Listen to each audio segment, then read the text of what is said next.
leave for the rest of them. You had one in the back? Yeah, go ahead. Hey guys, thanks very much for doing this. Nick from PBS News here. Couple of follow-ups. One, the secretary was almost getting there at the end, but just specifically, is there a wind down period? What kind of wind down period will there be? And as you know, with China and Turkey, you're in the middle of huge strategic conversations with them. Turkey, obviously, S-400, F-35, China, the entire trade talks. Do you believe that this announcement, this move, will impact those larger strategic talks? Thanks. Let me do the first one. Oh, sure. Let's speak to the wind down period. Hi. Yeah, I would say that the wind down period, if we look at it, will be a year in terms of going to zero. We've been very clear from the outset when the administration initiated withdrawal from the JCPOA. So that continues. We've already taken 1.5 million barrels off the market and are finalizing our path to zero, which will end on 2nd May. We're doing this purposefully. The Secretary made the announcement today to provide the ability for markets to be managed prior to the expiration. And we're doing this in close cooperation and consultation with some of the largest producers in the world alongside of the U.S. production. So we feel very confident in terms of the global oil markets will remain well supplied. Sorry, 1 year from May 2nd, you're saying, or 1 year from the JCPOA? We started this last May, right? We'll have hit that 1 year this May. So what we say the wind down period began then. We've been very clear in terms of our path to zero, and we're pleased to see that global market conditions and cooperation from other partners allow us to close out this year to zero. No further wind down period after May 2nd. There will be no additional SREs granted. That is the policy. With respect to the impact, the point of this is not to negatively impact other countries. We are doing everything we can to ensure a well-supplied oil market and that there aren't any supply interruptions. We have a very well-supplied oil market right now. We have always said from the time, this has been a year now, we've said this repeatedly, Frank and I have, and the Secretary, the President, we are not looking to grant any exceptions or waivers to our campaign of maximum economic pressure. And this is the only way, this is the biggest leverage we have on the Islamic Republic of Iran, is their oil exports. And if you want to seek a change in behavior, you have to show seriousness of purpose on the oil. And we're seeing, I was here a week or two ago giving a briefing on the impact that we are seeing.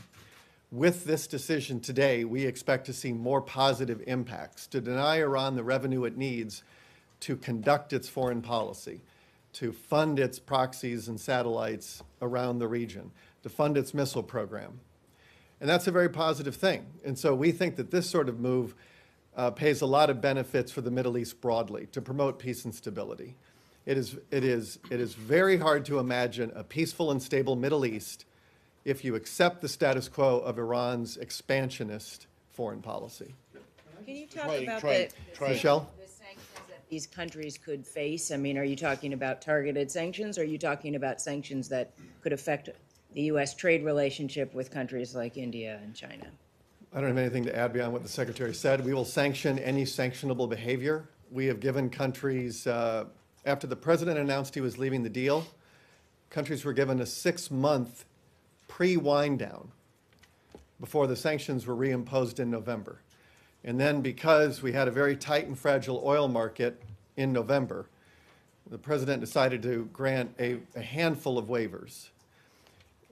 We've always wanted to get to zero as quickly as market conditions will permit.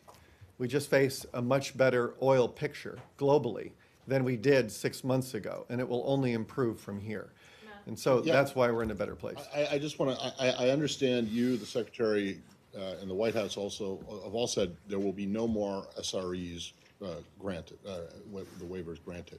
But does that mean will all of these countries whose waivers are expiring on the 2nd get hit with sanctions on May 3 if they haven't cut all of their purchases? Or is there some kind of leeway in there for them to, let's say, continue to take delivery of of oil that they purchased before May 2nd, before the waivers expire? Or will they be able to use money after May 2nd that's already been set aside for these purchases? I mean, forget about whether the waivers will be continued. Are they going to get hit with sanctions starting May 3? I think the Secretary spoke to that. Yeah, he already spoke to it. We don't have anything to add beyond what he Well, said. well, he didn't actually, No, because he you did. keep saying that SREs won't be, look, because I'm not accusing you of anything, I just want this to be like you're playing cute here.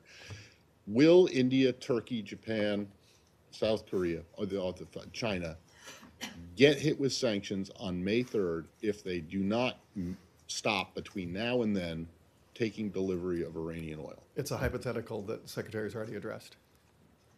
Kylie, last question. Can you talk a little bit about the numbers? You said that, excuse me, 1.5 million barrels have been taken off the market.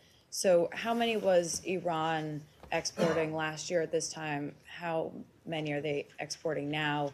And the 5 countries that are still largely importing Iranian oil, how much are they importing?